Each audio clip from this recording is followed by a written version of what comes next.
समाजी विज्ञान की क्लास में आपका बहुत बहुत स्वागत है बेटा। मैंने आपको पहले भी बताया था कि समाजी विज्ञान 4 भाग में है बेटा। इतिहास, नागरिकता और भूगोल और अर्थशास्त्र। तो आज अपन भूगोल के अंतर्गत अध्याय 3 का अध्ययन करेंगे, अपवाह, है ना। तो आज अपन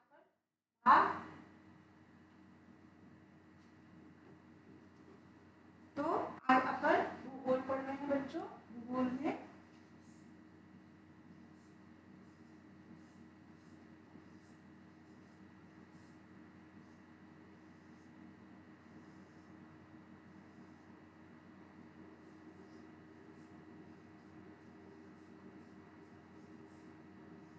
अध्याय 3 बेटा आपका, ठीक है। तो अपवाह, तो अपवाह शब्द का बेटा यहाँ पे अपवाह मतलब नदी के उससे लिया गया है, नदी के प्रभाव से।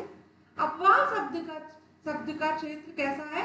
नदी तंत्र की व्यवस्था को करता है, मतलब यहाँ पर जो बहाव, अपवाह शब्द का क्षेत्र नदी तंत्र से व्यवस्था व्याख्या करता है, जो विभिन्न दिशाओं में छोटी छोटी धाराएं मिलकर, आप देखते होंगे बेटा, छोटी छोटी धाराएं बहकर आकर बड़ी नदी बन जाए। तो विभिन्न दिशाओं से छोटी छोटी धाराएं आकर मिलती है और वहां क्या करती है? मुख्य नदी का क्या करती है? निर्माण करती हैं। और वह कहाँ मिलती है? अंत में जाकर बड़े मार्ग से होकर वो कहाँ मिल जाती है? महासागर में जाकर मिल जाती है। तो इसे कहते हैं अपवाह।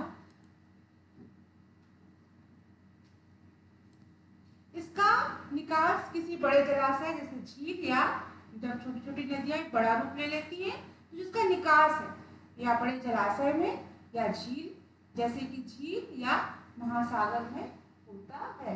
तो बड़ी नदी होती है उनका निकास कहाँ जाएगा बेटा?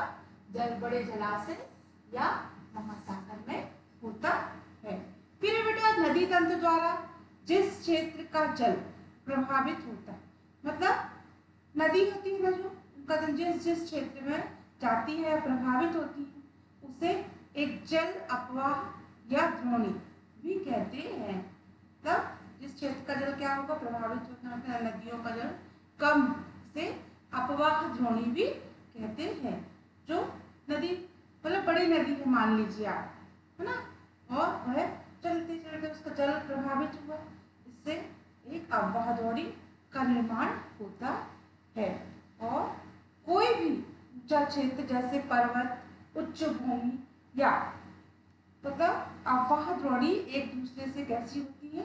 अलग करती हैं, और इस प्रकार उच्छ्वासक जल निकाय विभाजक भी इसे कहते हैं। मतलब चलते चलते दो भागों में नदी बढ़ गई तो उसे क्या कहेंगे? विभाजक कहेंगे।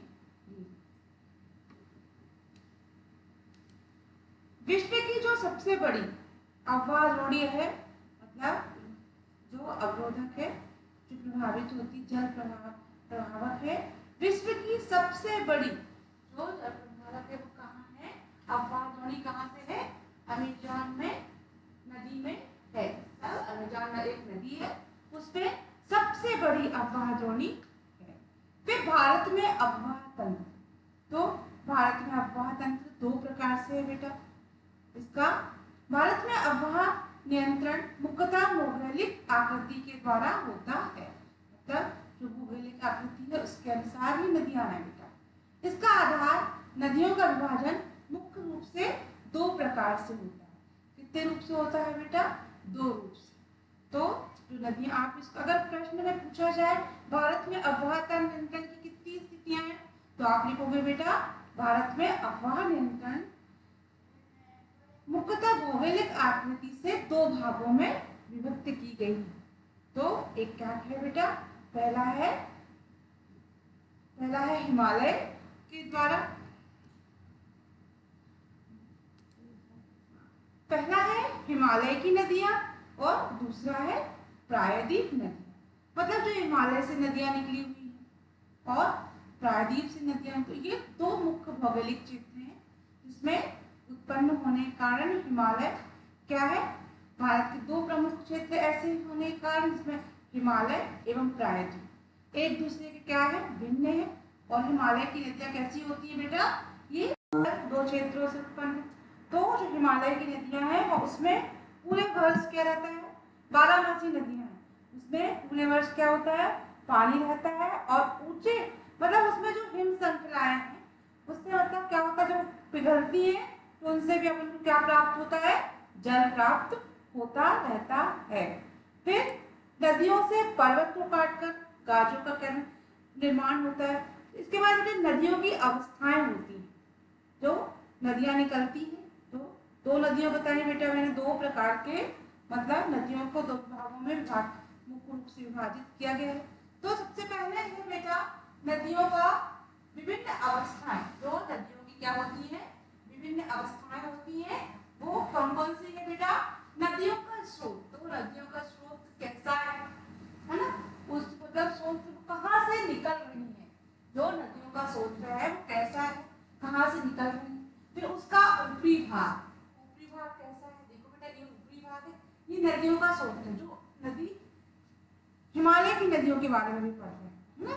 फिर उनका ये ऊपरी स्रोत है, और ये बीच में आएगा बेटा, जो बीच की नदियां के अंदर होता वो मध्य क्षेत्र, उसके मध्य क्षेत्र में ऐसे कुछ आप देखोगे लहरों जैसा दिखता है ना, उसे विसर्ग कहते हैं।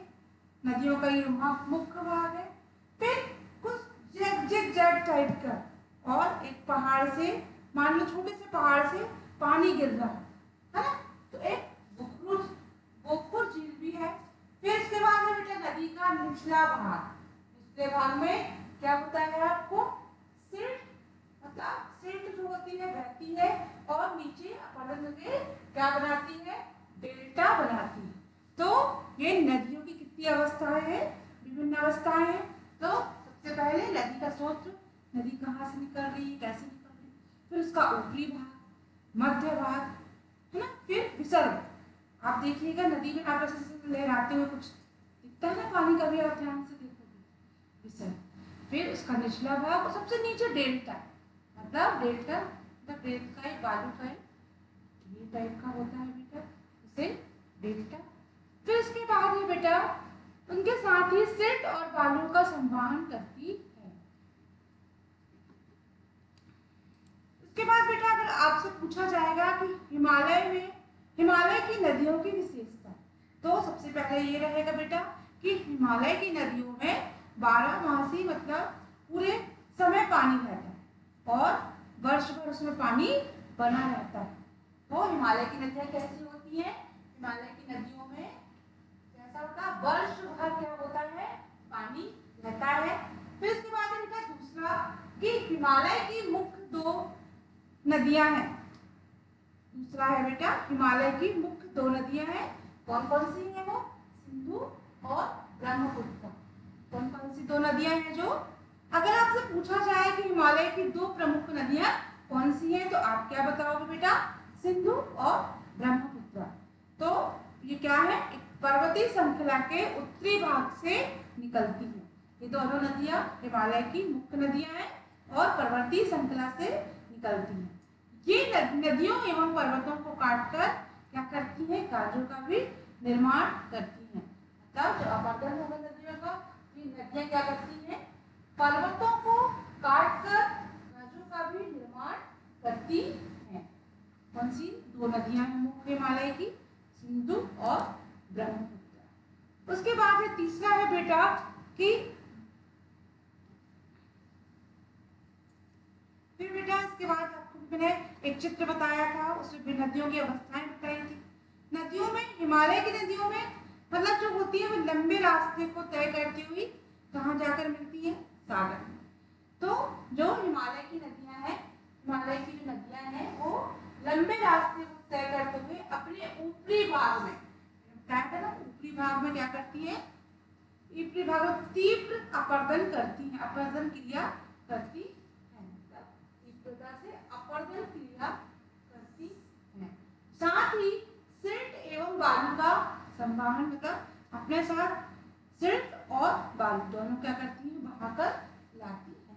तो सिल्ट और बालू का संवहन करती है। फिर उसके बाद है मध्य या निचले भाग में क्या बनाती है, विसर्ग, गोखुर और झील एवं अपने अपने मतलब जो अपना बीच का भाग है उसमें मध्य व निचले भाग से नदी में विसर्ग, विसर्ग मतलब आप देखिएगा जिस जगह पे आपको नदी में दिखेगा कभी वो झील एवं अपने अपने मतलब जो अपने साथ कई चीज बहाकर वो लाती है, बहुत से अन्य मतलब उसके बाद वो अपने साथ बहुत सी अन्य निष्पक्ष आकृतियों का भी क्या करती है, निर्माण करती है। आप कभी देखिएगा नदी का तेज बहाव आएगा और आने के बाद पीछे आप देखोगे कि बालू से कई प्रकार की आकृतियों का निष्पेक्षण हो जाता है। तो बाद में ये मैदानों में बहुत सी अन्य निष्पेक्षण आकृतियों का क्या करते हैं, निर्माण करती है और ये पूर्ण विकसित डेल्टा का भी निर्माण करती है। जो हिमालय की नदियां हैं, नदियां जो बहकर आती हैं उससे करती है। फिर हिमालय की नदियां, तो बेटा इसके बाद है हिमालय की मुख्य नदियां।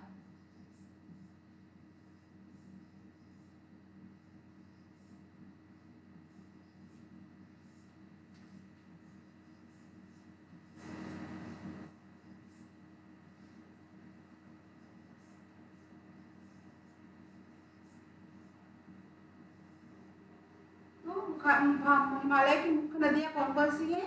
सिंधु, गंगा और ब्रह्मपुत्र जो कहाँ से निकली हुई है? हिमालय से निकली हुई है। सिंधु,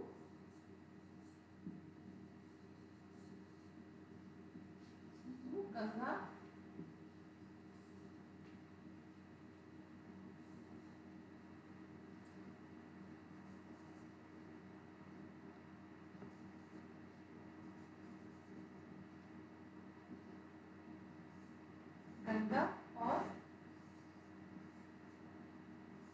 ब्रह्मपुत्र जो नदियां हैं ये मुख्य नदी है। कहाँ की?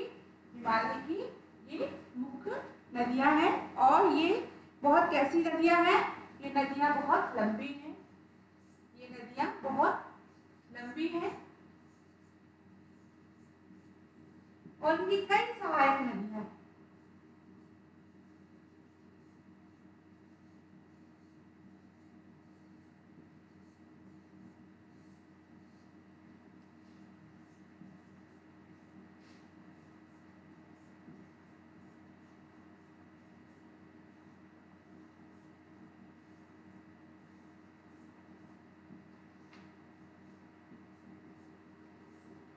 कई छोटी छोटी सहायक नदियां हैं और ये फिर इसके बाद क्या करती है, किसी नदी तथा अन्य सहायक नदियों में ये क्या कहा जाता है, इनको नदी का तंत्र भी कहा जाता है। मतलब ये बड़ी आकार मतलब मिलती है। फिर इसके बाद सिंधु नदी तंत्र, इसके बाद पढ़ेंगे बेटा अपन सिंधु नदी तंत्र। तो सिंधु नदी तंत्र क्या बन, फिर बेटा जो प्रायद्वीप नदियां होती हैं, प्रायद्वीप नदियां होती हैं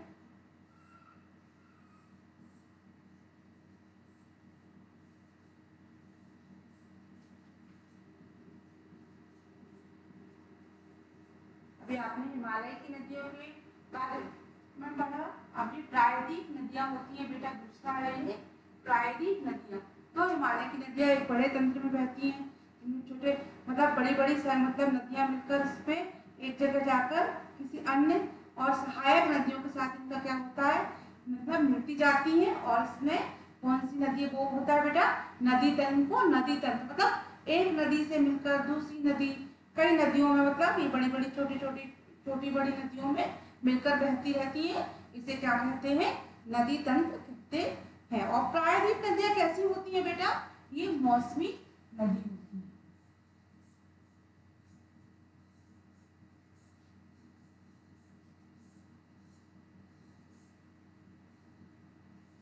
मौसमी नदी होती है। अभी आपने हिमालय की नदियों के बारे में पढ़ा, हिमालय की दो मुख्य नदियां हैं बेटा, इसके बारे में पढ़ा। अब बेटा अपन नेक्स्ट क्लास में प्रायद्वीप की नदियां कैसी हैं और इनकी विशेषताएं क्या है इसके बारे में अपन पढ़ेंगे। तो आपको क्या करना है बेटा, अब वह क्या है